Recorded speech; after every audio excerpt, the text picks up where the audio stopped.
full tax on this committee. Can I just touch very briefly on an issue around VAT? You remember we have had sessions with you about the lack of VAT compliance by some overseas sellers. I mean, when eBay appeared in front of us in September 2017, they said to us categorically that sellers can't operate multiple accounts if they're listing products in the same categories, and that eBay would have systems to pick them up on that. Obviously, that would mean they'd be below the VAT threshold in some cases, whereas if it was an aggregate, they would have to pay VAT. But we've discovered, or we've been alerted to the fact that eBay is allowing thousands of sellers to sell exactly the same products on up to 32 accounts without taking any action against them. Are you aware of this? And if either if you are or not, is there anything that you can or should be doing to make sure that there is not any VAT avoidance as a result of this?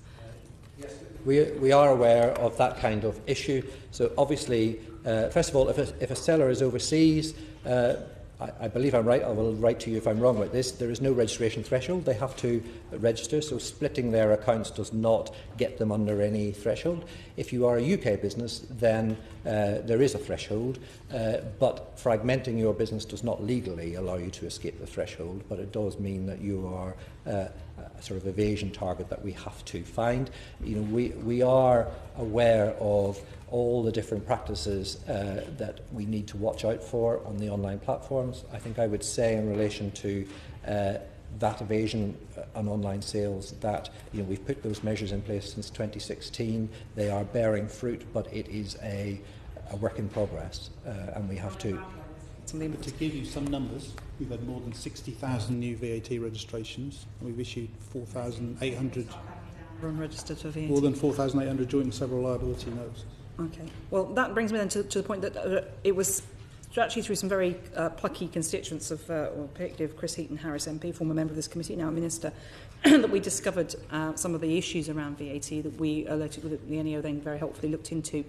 And you've then obviously increased the amount of income coming in as a result of that.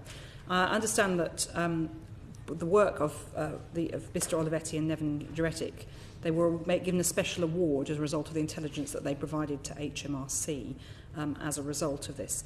And then they were told at one point they were going to get more than the £15,000 they were each awarded for this, because they were obviously losing out as businesses all the while that this was happening.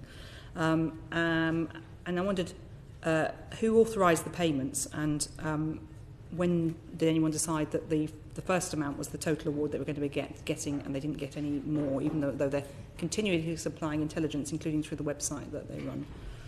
Mr Harra.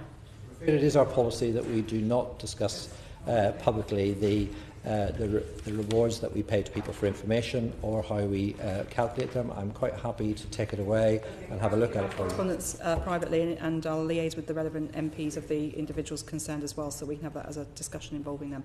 But thank you very much indeed.